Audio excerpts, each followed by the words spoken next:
हाँ तो कैसे व्हाट्सअप गाइस, कैसे हो आप सभी लोग। होपफुली आज माइक में आवाज ठीक आ रही होगी, ऐसे लाउडनेस वगैरह या फिर वो नहीं आ रही होगी। अभी हम सोनी का माइक यूज कर रहे थे, now we are using the मानो का माइक आता है एक, काफी ज्यादा ही सस्ता है सोनी वाले से। तो वो मुझे पड़ा था 1700 के अप्रोक्स का, और ये माइक जो भी हम करंटली में यूज कर रहे हैं ये पड़ा है मुझे 400 रुपये का। ठीक है, अब इसकी क्वालिटी चेक करने वाला हूँ मैं कि कैसे रहने वाला। ठीक है, अगर व्लॉग में आवाज़ अच्छी आती है तो प्लीज़ बता देना मुझे ये चीज़ कि कैसी आ रही है। बाकी बात करते हैं, तो अब करते हैं व्लॉग को शुरुआत। इस व्हाट्सअप गाइस, तो आज हम अपनी चेरी को लेकर निकले एक छोटी सी फन राइड पे, जिसमें हम बाइक की टॉप एंड वगैरह चेक करने की कोशिश करेंगे। आपके लिए कंटेंट लाना है मेरे को बहुत अच्छा सा, जिसमें कि इसकी टॉप एंड वगैरह चेक करने के लिए। इस बार मैं संडे राइड पे नहीं गया, और जहां तक मैं अभी संडे राइड अवॉइड ही कर रहा हूँ क्योंकि ट्रैफिक की वजह से।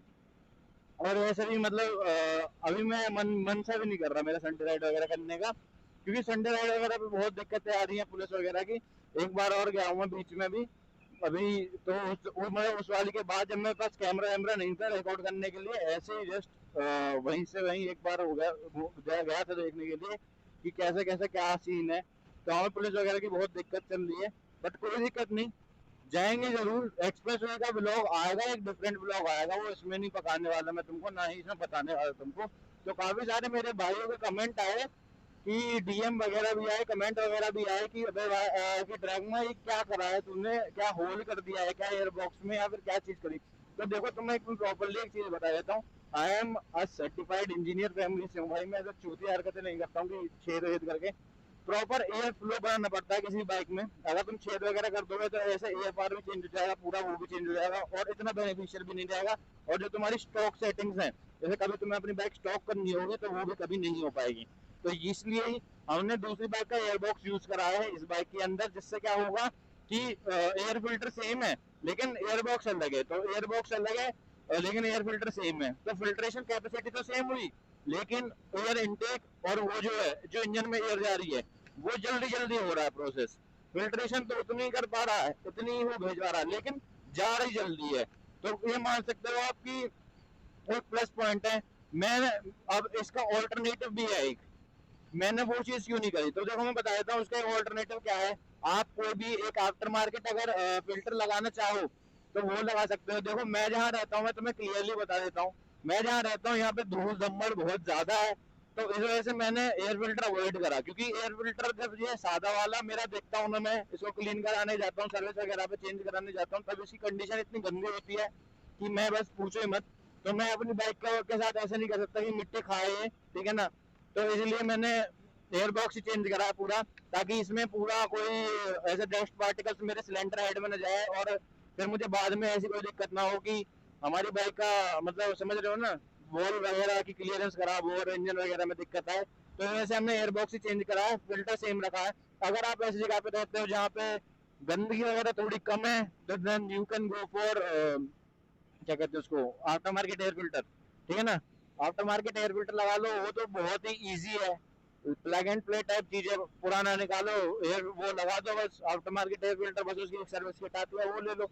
अब बाकी सारी चीजें, बाकी सारी चीजें मैं धीरे धीरे करके बता दूंगा मैंने क्या क्या चीज करी है। एयर बॉक्स से मैंने आपको क्लियर कर दिया, एयर बॉक्स मैंने क्यों लगाया है, एयर फिल्टर क्यों नहीं लगाया, और जबकि एयर बॉक्स मुझे महंगा भी बहुत पड़ा है ना। तो इस वजह से ही ये बाइक में एकदम एनहेंस्ड पिकअप है ना, नॉर्मल वाली NS 400 पे। ठीक है, अगर मतलब थोड़े टाइम से जैसे मैं इसे क्रूज वगैरह कर रहा हूँ, तो मुझे इसका पिकअप मतलब कुछ ज्यादा ही एनहेंस्ड लग रहा है। इतना मतलब मैं एक बारी को मतलब मैं इतना, मुझे पिकअप की आदत नहीं थी यार। मैं तुम्हें रियलिटी में ऐसी सब चीजें बताता हूँ। देखो मैं इसको क्रूज करता था 100 पर, ठीक है, एट 5500 RPM। अब ये उसी उस पे बहुत अच्छे से क्रूज कर लेती है 100 पे, कोई दिक्कत नहीं आती, लेकिन जैसे ही मैं एकदम थ्रॉटल दूंगा ना, इतनी तेज भगती है ये कि समटाइम्स मतलब एड्रेनलिन भी पीछे कर देती है भाई ये। एड्रेनलिन को मतलब क्या बताऊं बस मैं कि देखो मैं तुम्हें किसी, अभी चलो थोड़ा सा हम छठे गियर में at 4000 RPM at 90 speed down, तो मैं दिखाता हूँ। देखो इतना अभी रोड मोड में हम एक बार पिकअप चेक कर लेना एक बार। 100 कूद रहे, 110 कूद रहे, 120 कूद रहे, 130 कूद रहे। लो अब बताओ। हाँ, अब बताओ। तो मतलब मुझे एक्टिव पिकअप की आदत नहीं है, तो एक बार को मतलब जैसे मैंने थ्रॉटल आउट करा, है ना, पता मैं तुम्हें दिखाने से पहले या बताने से पहले एक बार खुद चेक करके आ जाओ, ताकि मुझे तो कुछ पता हो। तो जब मैं चेक करने गया कि कैसी भाग रही है, क्या वो परफॉर्मेंस मिल रही है मुझे जो मुझे चाहिए थी, तो वो मुझे परफॉर्मेंस मतलब अच्छी मिली। और फिर मेरे मतलब हाथ कांप गए एकदम से, जैसे इसने पिकअप लिया ना, तो मतलब मेरे को आदत थी वही कि यार इतना ही खिंचेगी, इससे ज्यादा थोड़ी ना खिंच जाएगी, लेकिन बाइक ने ठीक परफॉर्म करा है। पल्सर एन एस 400 में आप ज्यादा मॉडिफिकेशन कर सकते हो as compare to that of Duke 390, क्योंकि ड्यूक 390 कंपनी से ही इतनी ज्यादा वो आती है ना परफॉर्मेंस पैक्ड, तो उसमें इतनी कुछ खास अगर तुम मॉडिफिकेशन करोगे भी, जैसे एयर फिल्टर, ऑयल फिल्टर, तो ये तो यार बेसिक मॉडिफिकेशन है। अब तुम इतने भी अगर एनहेंस्ड मॉडिफिकेशन में गिनने हो तो ये आपकी गलत बात है। अगर जो मतलब मैं कहना चाह रहा हूँ, जो जेंटो वाली ड्यूक होगी वो भी बहुत अच्छा मॉडिफाई हो जाती है। जो ये है एन एस 400, कोई सी भी 373 वाली, ये सब अच्छी मॉडिफाई हो सकती है। तो देखो, अब हम कैसे उनसे बढ़िया है। अभी हमारी बाइक स्टेज वन है, तो स्टेज वन का ये मान के चलो कि जब अभी हमारे आरपीएम भी अनलॉक नहीं हुए हैं, और तभी हम इतने अच्छी स्पीड क्लॉक कर पा रहे हैं। जिस टाइम हमारे बाइक के आरपीएम अनलॉक हो जाएंगे, तो इससे अच्छी मुझे लगता है इससे ज्यादा फास्टेस्ट कोई पल्सर एन एस 400 ही नहीं होगी।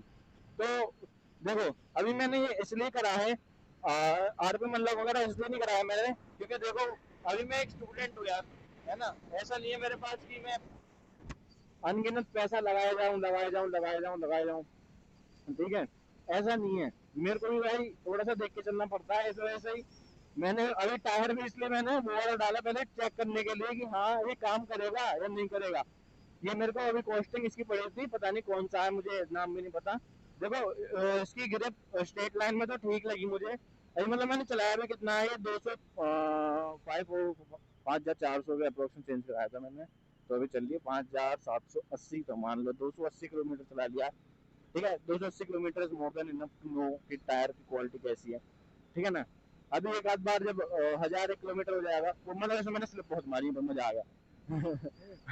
मैंने जो तुम्हें सच बात बताता हूँ, मैंने इसमें इतनी स्लिप मतलब ड्रिफ्टिंग करी है ना, ऐसे मतलब जैसे खाली वाली रोड है और उसमें ऐसे छोड़ो, मतलब मत पूछो, मतलब बहुत मतलब वैसे उल्टे काम भाई। ये सब चीजें नहीं पूछोगे तो बढ़िया है मेरे से तो यार।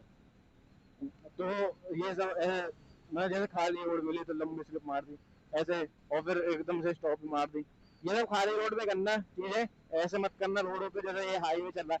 तो अभी काफी सारे लोग सोचेंगे कि अबे भाई हाईवे तो है आपके पास भी, इतनी कहाँ गंदगी के माहौल में चलती है बाइक। तो हाईवे तो है, लेकिन एक बार जरा इधर देखो, दूर दूर दूर दूर खेत खेत खेत खेत खेत, समझिए। और मैं हर टाइम हाईवे पे नहीं चला रहा होता, ठीक है ना, मुझे घर भी जाना होता है भाई, तो इन खेतों में से जाऊंगा मैं घर, समझिए ना बात। तो ये है, इस वजह से ही हमारी बाइक अभी फिल्टर पे नहीं गए हम, वरना हम एयर फिल्टर ही लगा लेते, इतना क्यों पैसा खर्चा करते। हमने एयर बॉक्स मंगाया, एयर बॉक्स में महंगा पड़ा एयर फिल्टर से। तो अगर तुम्हारा बजट नहीं हो पा रहा एयर फिल्टर का भी, तो मैं तुम्हें बता देता हूँ कि क्या करना है आपको। आपको क्या करना है, आपको एक यूनिवर्सल एयर फिल्टर लेना है, कंपनी का रेनॉल्ड्स ब्रांड का, वो वाला मत ले लेना 300 या 400 500 वाले जो आते हैं 1200 लेके, वो वाले मत लेना। उनमें से जो साउंड फिल्टर होते हैं, जो मतलब छोटी वाली जैसे स्प्लेंडर वगैरह में लगा दिए और साउंड एनहेंस करने के लिए जो लगाते हैं लोग, वो वाले मत लेना भाई, ठीक है ना। वो वाले लेना जो अच्छी कंपनी के ब्रांडेड है, जैसे बीएमसी के शायद से आता हो या ना, तो केएनएन का जरूर आता है, लेकिन I am not recommending any brand, है ना। जिसका मन करे उसका ले लो, क्योंकि मेरे को स्पॉन्सर नहीं कर रहे हैं, लेकिन मैं तुम्हें बता दिया, एक हिंट दे दी है, इतना तो मैं अपने फॉलोअर्स के लिए कर सकता हूँ कि उनकी मदद कर दूं, ठीक है। तो केएनएन का आता है शायद से, वो लगा लो आप, ठीक है ना। यूनिवर्सल टाइप, वो बढ़ेगा कुछ आपको सेल वगैरह में 3500 3200 का, 3200 तक का पहुंच जाता है वो, अगर वो लगाना चाहो तो। एयर अगर ऐसी जगह पे रहते हो जहाँ पे गंदगी नहीं है तो, वरना भाई मैं उसको भी रिकमेंड नहीं करता हूँ। देखो बात है ऐसी, क्योंकि भाई इनकी फिल्ट्रेशन कैपेसिटी होती है कम, स्टॉक एयर फिल्टर से ज्यादा अच्छी फिल्ट्रेशन कैपेसिटी किसी एयर फिल्टर की नहीं होती। वरना तुम ये मान लो एयर जा रही है, बस पत्तियां रोकेगा वो, ठीक है। और मेरी मेरी बाइक के एयरबॉक्स में जब मैं क्लीनिंग करता सर्विस कराने गया था, इतना मोटा तो मिट्टी मिट्टी के डले निकल लेते भाई, मतलब एयर इनटेक में पता नहीं कैसे घुस जाते हैं, मतलब क्लॉग हो गई थी, नॉट डले पहुंच गए होंगे वहां पे अंदर, लेकिन मिट्टी स्टोर होते होते होते होते वो इतनी मोटे हो गए थे बहुत।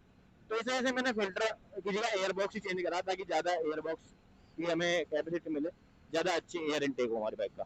तो अभी हमारी बाइक इस वजह से पिकअप वगैरह थोड़ा ठीक ले रही है। तो ये एयर बॉक्स वाला डाउट मैंने खरीदने के लिए कर दिया। तब काफी सारे लोग मेरे से पूछ रहे हैं कि क्या ये भाई वीडियो लंबी भी हो सकती है, देखो तो इसको ऐसे मत वो करना, जज करना कि ज्यादा लंबी वीडियो होगी। अगर ज्यादा लंबी हो जाएगी तो मैं 2 पार्ट बना दूंगा, और या फिर छोटी छोटी काट दूंगा कहीं से ना कहीं से, और हो सकता है ये वाला सीक्वेंस मैंने काट दिया हो। तो उसके बाद अब बात करते हैं कि हमारी बाइक का ये 140 सेक्शन का टायर। तो अब बात करते हैं, क्या हमको अपनी बाइक के अंदर 140 सेक्शन टायर लगाना चाहिए, 150 सेक्शन टायर लगाना चाहिए 400 सीसी की बाइक के अंदर? देखो मैं तुम्हें बताता हूँ, ये मेरी बाइक जो है ये मैंने नॉर्मल फन के लिए बनाई है। मेरा इंटरेस्ट है ड्रैग रेसेस में, ठीक है ना। मेरा इंटरेस्ट ये नहीं है कि हाँ भाई एंजॉयफुली राइड कर रहे हैं और भगा रहे हैं। मेरा इंटरेस्ट है ड्रैग रेसेस करने में, फास्टेस्ट चीजें बनाने में, ठीक है ना। तो इस वजह से मैं 140 पे आया हूँ। अगर मैं इसी बाइक में 150 सेक्शन भी हम चला रहे थे कुछ टाइम पहले, तो हम जा रहे थे 177 178 ऐसे भी जा रहे थे। तो 178 is more than enough for the speed, ठीक है ना। तो वो इतनी कम नहीं है कि 178 को कम मान रहे हो यार तुम। 178 बहुत ज्यादा होती है 4 सीसी बाइक भी, मतलब मान के तो चलो यार 178 कहाँ से कम है। अबे चलना। तो 178 की टॉप स्पीड हुई, ये मान के चलो कि बहुत अच्छी टॉप स्पीड है। जिसको अगर भाई नॉर्मल वो चलानी है बाइक और लुक्स अच्छे चाहिए, तो then you can go for 150 60 R17 tyre, best of best. कुछ भी नहीं करना, सिर्फ 150 सेक्शन का टायर लगवाना, बहुत इजीली बढ़िया चलेगी बाइक। अबे कुछ दिक्कत नहीं आती भाई, टॉप एंड वगैरह इतना भी कम नहीं होता है। मैं तुम्हें बता देता हूँ ना, टॉप एंड वगैरह इतना भी कम नहीं होता है, बाइक बढ़िया चलती है, कोई परेशानी दिक्कत परेशानी नहीं होती। सिर्फ तुम्हें एक थोड़ा सा वो लगेगा कि जो जब तुम ड्रैग रेस वगैरह करोगे इनसे, नई वाली जेन 390 से, और मतलब ड्रैग रेस तो उसमें हल्की सी पीछे होगी, इतनी पीछे नहीं होती है ना, मतलब इतना कोई मेजर अंतर नहीं पड़ता है। लेकिन मैं मेरी बाइक में मैंने 140 क्यों करा है, क्योंकि भाई मेरी ड्रैग स्पेक बाइक है, और मेरी बाइक मतलब मैं फास्टेस्ट 400 बना रहा हूँ। तो इस वजह से भाई मेरे को तो करना ही पड़ता है यार, मेरे को अगर तेज भागना है तो उसके लिए अनस्प्रंग मास हटाना पड़ेगा। जितने मेरे भाई ये डुअल डिस्क लगाते हैं, ये आपको ये नहीं बताते कि इससे अनस्प्रंग मास बढ़ जाता है। कंपनी वाले कुछ सोच के देती है एक बड़ी डिस्क। क्या तुम्हें लगता है कि केटीएम वालों के पास इतने कम दिमाग है, इतनी कम टेक्नोलॉजी है कि उन्होंने डबल डिस्क क्यों नहीं दी अपनी बाइकों में? हैं? सबसे मतलब इतने कम मानना तुम केटीएम वालों को? भाई केटीएम बहुत ही रिनाउंस ब्रांड है, और ब्रेकिंग के मामले में अगर डबल डिस्क हेल्पफुल होती और अनस्प्रंग मास नहीं बढ़ा रही होती, तो केटीएम की बाइक के अंदर 400 सीसी बाइक के अंदर पहली ऐसी बाइकें होती हैं जिनमें डबल डिस्क आ रही होती।